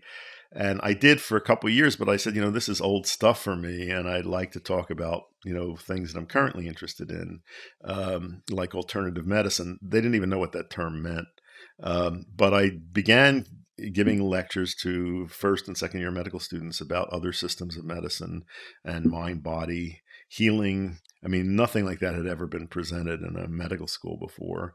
And I liked teaching. I found I enjoyed that. I didn't want any part of that institution because it just seemed completely closed to what I was interested in. But it gave me a title. It was an adjunct lecturer in something. I got paid a certain amount. I could use their stationery, and made me look a little bit legitimate. So I enjoyed that, and so for a number of years, I kept up those lectures. I started a discussion group of medical students to talk about other aspects of healing, and I had uh, I was getting a lot of invitations to speak places on various topics that I got paid for. So, I chugged along for a while. And then uh, I wrote my first book about health and healing called Health and Healing, and which I put out my philosophy of medicine. Part of what your curiosity took you into, and this was at a relatively early age, was psychedelics. And this can tie into the whole mental health conversation, especially today, where we're starting to see the legalization of these substances for treatment of different mental health issues, and people are openly talking about them again, and the box has been opened, and it doesn't seem to be going anywhere anytime soon. So again, this is something you've had you've had longevity in, and something you're still a proponent of. Let's talk about, in the case of mental health, how these substances hopefully are going to, crack open and shift the whole paradigm. I think there's tremendous potential there. I first took mescaline in, 1961. So a very long time ago. And I think always saw the potential for these to have very beneficial effects on individual health, on societal health. It's taken a long time for this change to come about, but as you say, I think this is really going mainstream, and there's no way of putting the genie back in the bottle. A few months ago, Vogue magazine had a cover story on psilocybin. Town and Country magazine recently, of all things, Town and Country, had an article titled "Why is Everybody Smoking Toad Venom?" I mean, unbelievable. On TV series, people are microdosing. This is going mainstream. And also, I'll tell you that before the pandemic, when I was traveling a lot and speaking, no matter what topic I was talking about, whether it was healthy aging, integrative medicine, nutrition, the questions I got were about psychedelics. How can we find a guide? How can we get them? So the interest is tremendous. And I think the potential, well, I have to say this is a kind of little out there, but maybe this is the one thing that can turn our society around, because we are not in very good shape on a lot of fronts. And I think only a change in consciousness can really make things, move things in the right direction. And psychedelics have the potential to do that. I could see this being a really challenging time for somebody who is learning of the potential of these different plant medicines.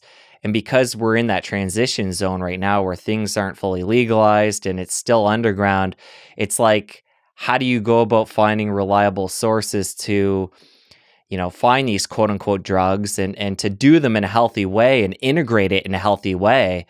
So I could see how there would be a lot of frustration there for people that really need these sooner than later.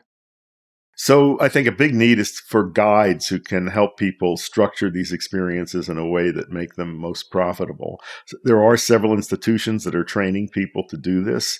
Our center at the University of Arizona is developing a curriculum in psychedelic therapy for the people that we train. So I think it's happening. But right now it's very confused. The legal situation is not clear. We'll have to see how all this plays out. I don't know, but I think at root, it's a good thing. Let's talk about your connection between traveling and psychedelics, because a big part of your story, and we've talked about this on previous shows, is how you've traveled around. You've done a lot of writing and work with different groups around the world. In your travels, in your work you've done, talk about some of the experiences you've had with psychedelics. And I'm curious, is this something that you see basically across the globe, or is it something that you're just seeing in these small isolated pockets? Because you have a really interesting perspective as somebody who is so well traveled. Well, it's not across the globe, but it's over large parts of it, especially in the New World. The native peoples in North and South America were the most given to discovering and using psychedelic plants. In the Old World, in Africa, there are not very many of these things and not as much use. And there were other methods that were found to alter consciousness, like drumming and chanting and group dancing and so forth. But the use of psychedelic plants in native populations in the New World, very widespread. I visited a number of shamans who used mushrooms, who used ayahuasca, and watched what they did. Some of them worked as, I think, very skillful psychotherapists. They really knew how to structure a session in a way that produced a very positive outcome for people who came to them. So I saw some of the positive uses of these things, and it's just wonderful now that this is happening up here. I also think I'm a little disappointed that all the focus has been on emotional health. It's for depression and obsessive compulsive disorder and PTSD. I think there's a huge potential here in physical medicine as well. I think they have a tremendous possibility of helping people get out of chronic pain, of autoimmune conditions, of a whole range of things in which the mind-body connection is very important. Talk more about that, because you are the only person I've heard emphasize this aspect.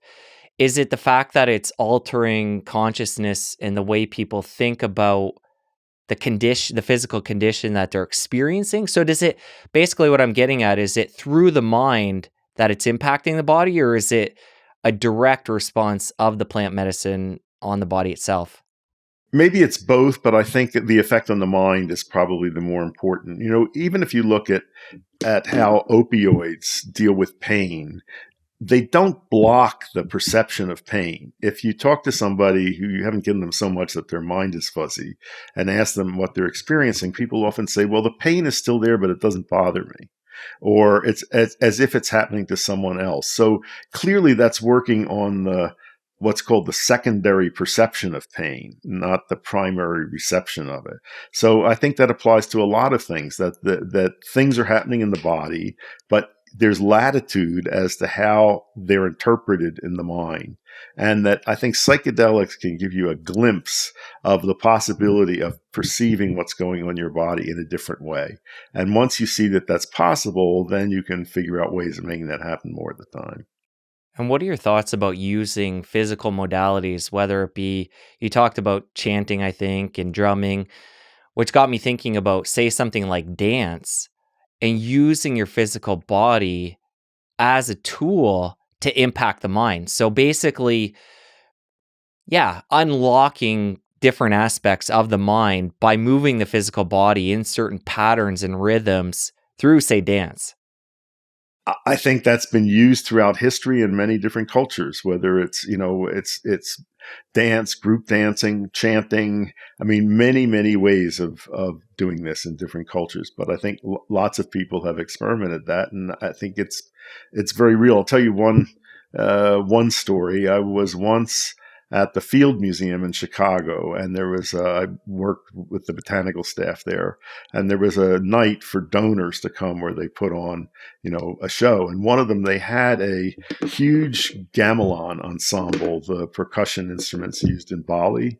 I don't know how many different instruments, there were a lot. And they had a group that played gamelan. So all these people were standing around in the big hall. And one of the pieces that they played was a war chant that was supposed to ready people for battle. When this got going, I mean, I felt adrenaline surges in my body. I was ready to go out and break something. It was an amazing effect of sound on my mind-body connection. One interesting aspect of psychedelics is pulling back the veil and seeing more to the physical world than we are seeing day to day with our naked eye. And I know you're big into this, talking about being more to this life experience we're having than what we're seeing with our five senses. So I'd love for you to talk more about that and how that's been impacted through different psychedelic experiences you've had. Over the years, many people who've used psychedelics have said that they've had these spiritual revelations and mystical experiences. They've come to view the world in a different way. And a lot of religious leaders have made fun of that, saying that these are artificial experiences. They're not, real spiritual experiences. I always felt really doesn't matter whether they're real or not. If they affect you and make you change your life, they're important. And now there is good research going on at Johns Hopkins University. A man named Roland Griffiths there is one of the main psychedelic researchers. And they have documented in their sessions these spiritual insights and the ways that people view themselves and the world after a psychedelic experience.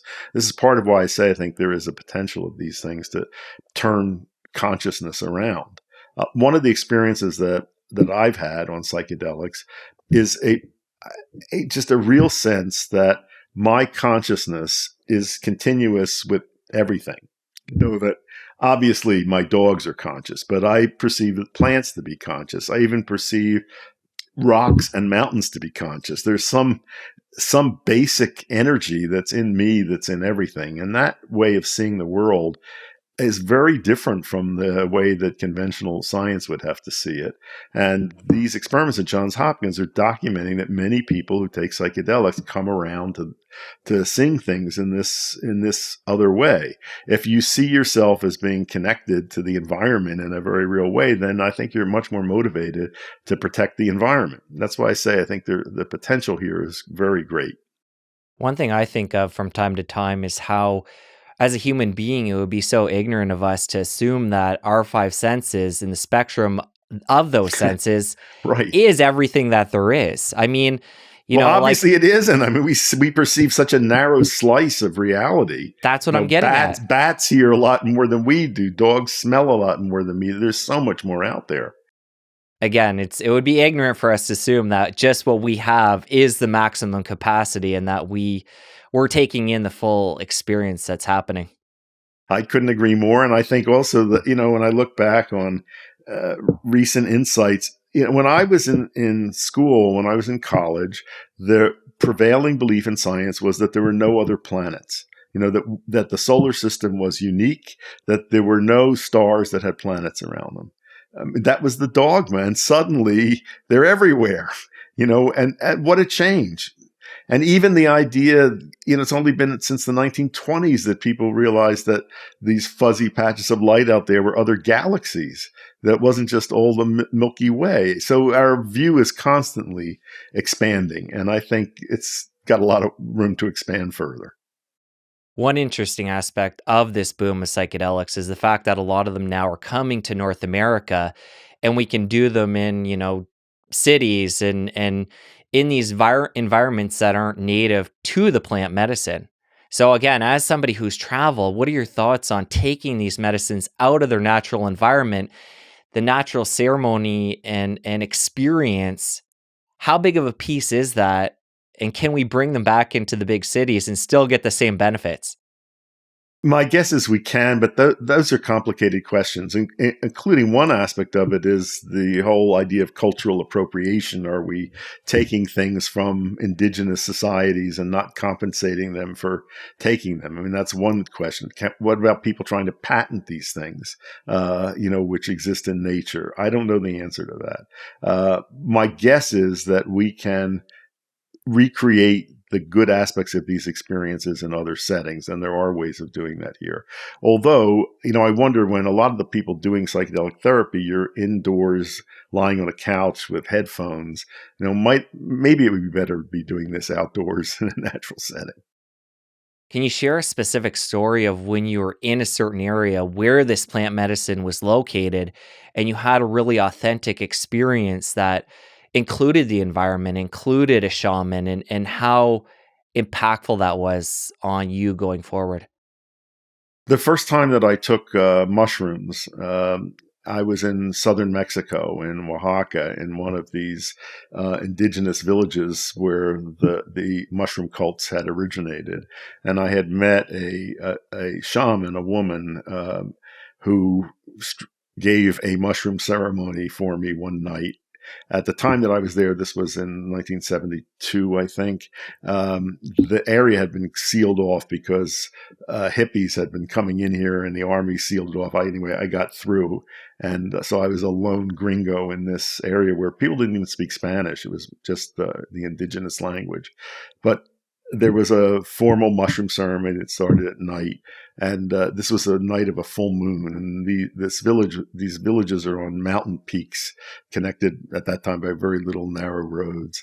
And so I sat with this woman. She prayed with me. We talked. It was great. And then after a certain amount of time, she said, "You should go out and learn from the moon." So she went to bed. The family was in bed. I went out on the patio, and it was a very bright full moon. And I sat there for a while, and there was a total eclipse of the moon, which I did not know about. I didn't know it was going to happen. And watching this thing progress, to totality, I mean, I was blown away. And the next morning, I went in, and her mother, it was an elderly woman. I said there was an eclipse of the moon last night, and this woman went, that was a bad thing for them. This was an ill omen. And to me, it was totally the wonder and magic of the universe seeing this, and especially that it was so unexpected. It was just amazing. So I left, stayed high on that for a long, long time.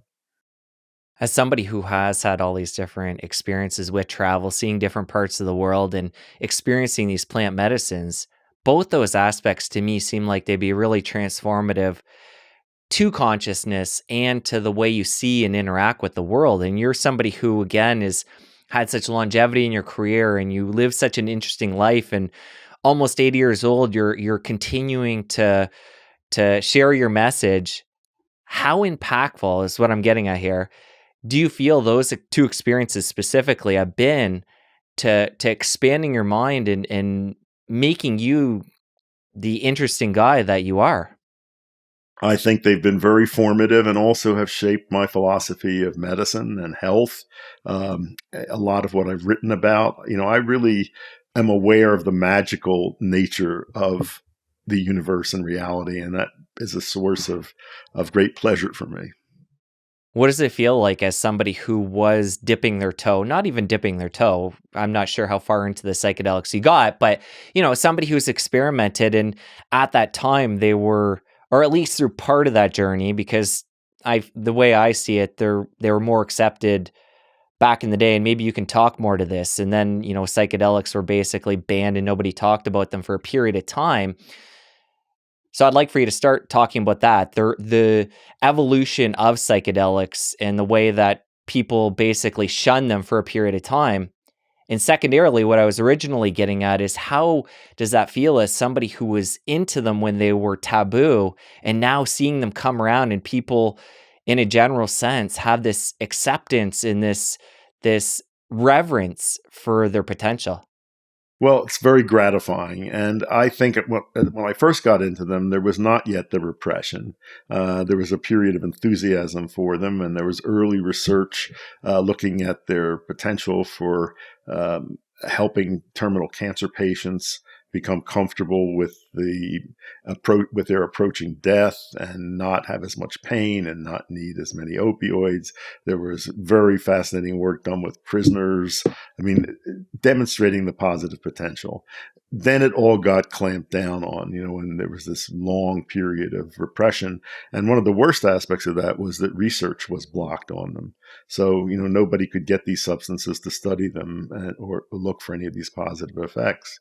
So the change that's happened now, all I can say is it's long in coming, overdue, and it's very gratifying to me to see this happen. And I really have this feeling that this could be the one thing out there that, might turn it all around.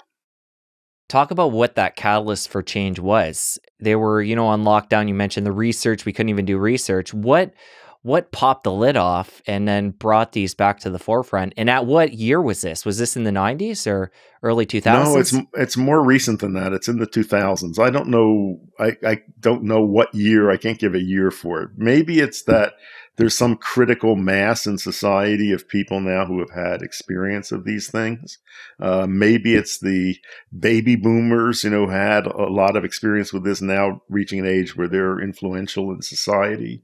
Um, Possibly. I don't know all the reasons for it, but something has changed, and it's a very good thing. What was it about you that, went from writing about these mind-altering drugs to a more general health and well-being and wellness interest for one, and then to write on that? Well, some of it was that I was really forced into that because this was when the war on drugs started under Reagan. And I was really targeted by a lot of people as being one of the satanic people out there who was promoting drug use. And after The Marriage of Sun and Moon, I wrote another book with a good friend of mine, Winifred Rosen, called From Chocolate to Morphine.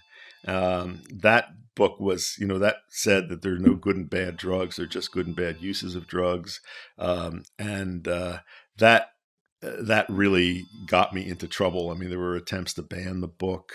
The White House started organizing attempts to keep me from speaking in places. I really saw my livelihood threatened. They approached the medical school and tried to get them to drop me as a lecturer. So it just seemed to me I'd better start writing about something else.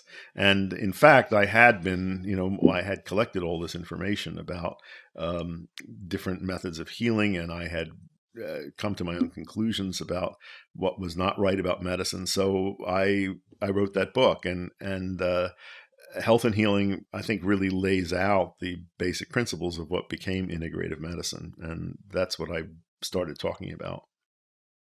And looking back at that book, since it's been such a long time, how much of what you wrote in that initial book on health and well-being is still applicable today? I think it's pretty applicable. I there's not too much in that I would change. I have put out, there's been a few different editions of it that I've made slight tweaks in, but I think the basic philosophy I stand by.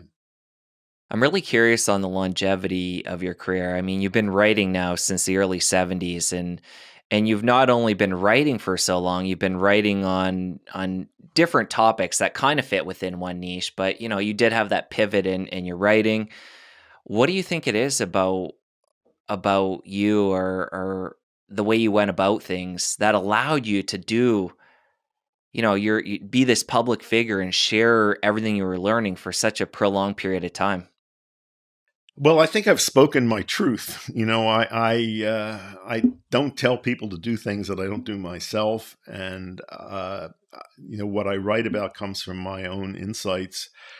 One of the very consistent kinds of feedback that I've gotten from readers over the years is people say that I put into words what they've been thinking but hadn't put into words for themselves, and that it validates what they've been thinking and what they've been feeling.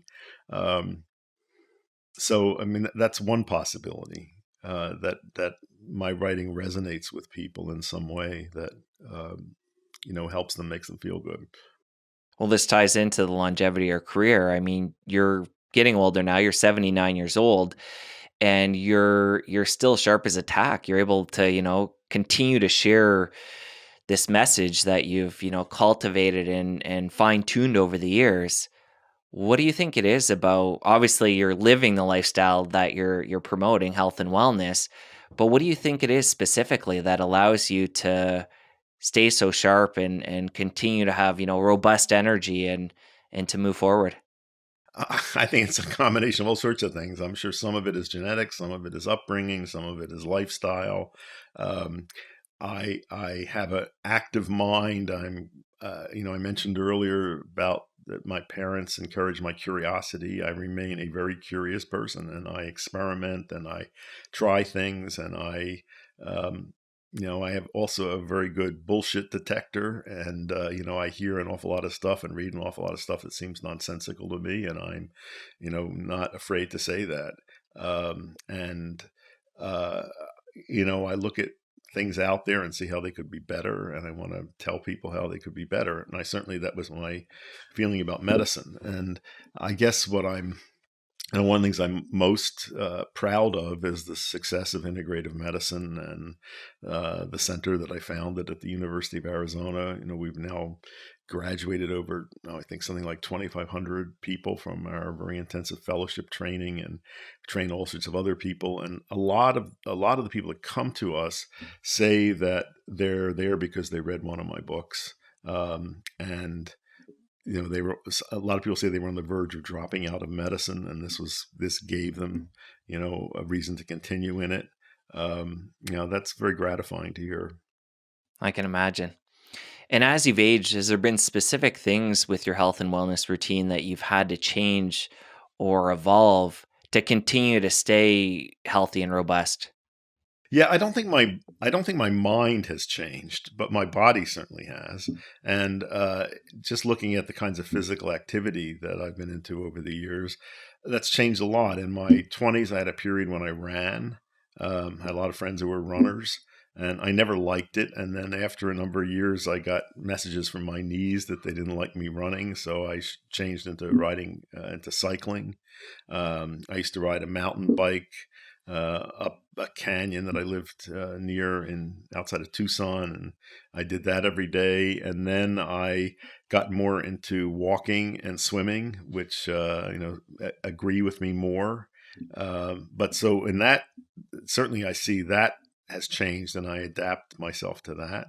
As I'm nearing the age of 80. I can't believe how I got there, but I really feel that my energy is not what it used to be. My physical energy is not what it used to be, and that I have to adapt what I do to that. I'm constantly experimenting with diet, and either adding things, leaving things out, but that's something that I always experiment with. And other than that, I don't know. I think I do all the things that I write about. I practice my breathing exercises. I get good rest and sleep. I have fun with friends. Eat well, physically active. I spend time with my dogs, work in my garden, and keep busy. Diet or otherwise, are there any current experiments that you're doing at this time? I've been playing with the cold exposure was a relatively recent thing. The In terms of diet, I've gotten much more into eating fermented foods as I've learned more about their role in keeping the gut microbiome healthy, and I like to make my own fermented foods. So that's one thing. I guess I'm always interested in. I have a long-standing interest in mushrooms and health effects of mushrooms, and so I experiment with those. Some of the ones that I take, some that I grow. Um, those are some things I can think of. You grow your own mushrooms? What types? Well, up here in BC, I grow shiitake on older logs, and that's been fun and successful, and I've gotten very good crops of them. That's very cool. I love those. So talk a little bit about how the process works.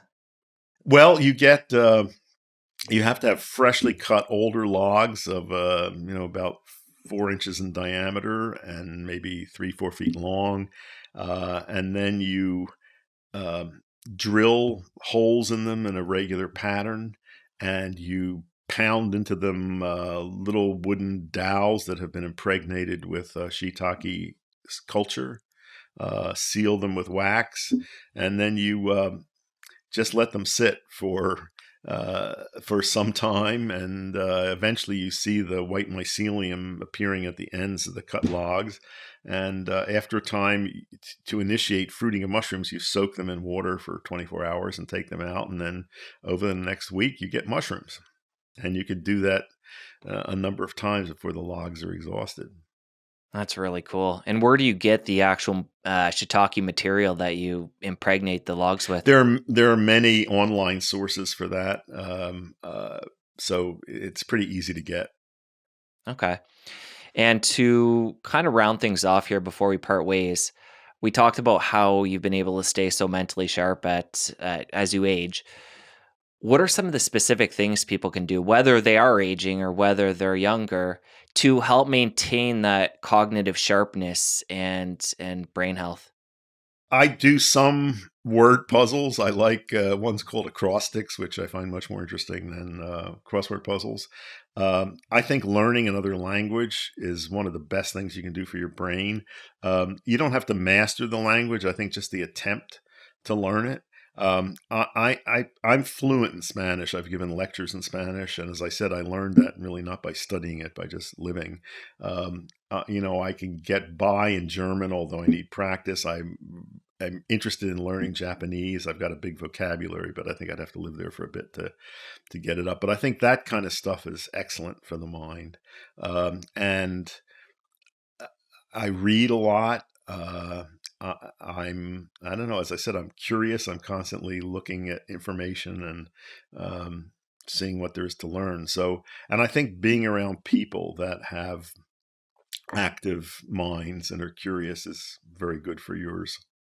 During the pandemic, have you been able to stay connected with neighbors, people by you to, facilitate that sense of community?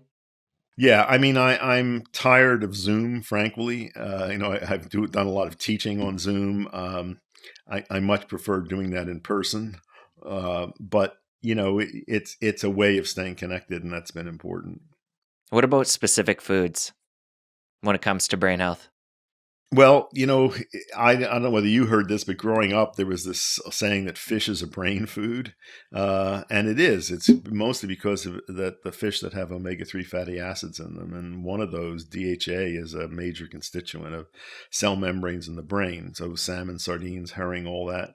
I think there are concerns about fish being sustainable, and but that's one of the things that I think is very useful. Green tea. I've been sipping on my iced matcha here, a very good source of antioxidants and I think very good for brain health. And by the way, you know that I have a company that sells matcha, and your listeners can get a discount. It's matcha.com is the website, and if you use the code UHP15, you'll get a discount on the products there.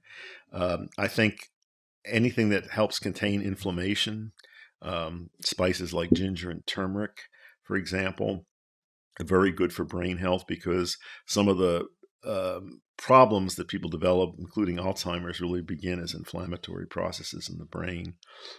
So all that's very useful. That's great. And thank you for sharing that discount again. I know we've offered Yeah, that on previous interviews. good. Do you do any fishing yourself up in BC? I have done some. I've gone out with a friend after salmon and gotten a few king salmons, which has been gratifying. Sadly up here, there's been tremendous amount of overfishing, and the ocean is very depleted. And great contrast to Alaska. And the main difference is first that BC has allowed fish farming on a big scale, and that has really had terrible consequences for wild populations of salmon. Also, the I'd say reckless logging up here has destroyed habitat for many salmon spawning areas. And then the worst problem is that the fishing has been totally unregulated. In Alaska, there's very strict regulation, and as a result of that, fish are it's the same basic environment, but fish populations are in much better shape in Alaska than they are in BC. So it's not so easy to go out and catch fish here. And when it comes to your fish consumption, is there a few different types that you're basically rotating through, or how do you go about? Yeah, I mean, I try to. I avoid. You don't want to eat large carnivorous fish like marlin, for example, and swordfish. They're too likely to be contaminated with toxins. I think you got to be real careful about tuna, both from the point of view of toxicity and sustainability. Some years ago, Sylvia Earle, who's a very well-known American oceanographer and marine biologist, came up to me at a conference and begged me not to tell people to eat fish. She said there just aren't going to be any very soon, and that's a real problem. Um, so I really like sardines, herring, which are sustainable at the moment.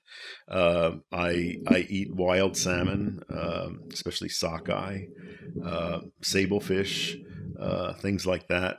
But I think you want to learn about which fish are still sustainable and which are not. I'm very interested in research that's going on in lab grown meat and lab grown fish. Uh, I read that there's a sushi restaurant about to open in San Francisco that's only going to serve lab grown fish. So I would like to try that, and maybe that's one path for the future. What a different world we live in, eh? Yeah. And over the years, have you ever experimented with a vegan diet? I know for a period of time you're vegetarian, but have you ever gone all the way to just plants? Probably had periods, in Japan. I used to stay at a place that was a macrobiotic center, so the food served there was vegan.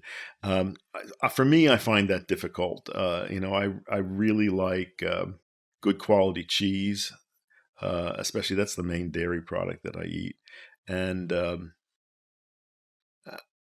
I do like fish. I don't overindulge in it, but I like it when I eat it. So I think I would find a vegan diet after a while difficult.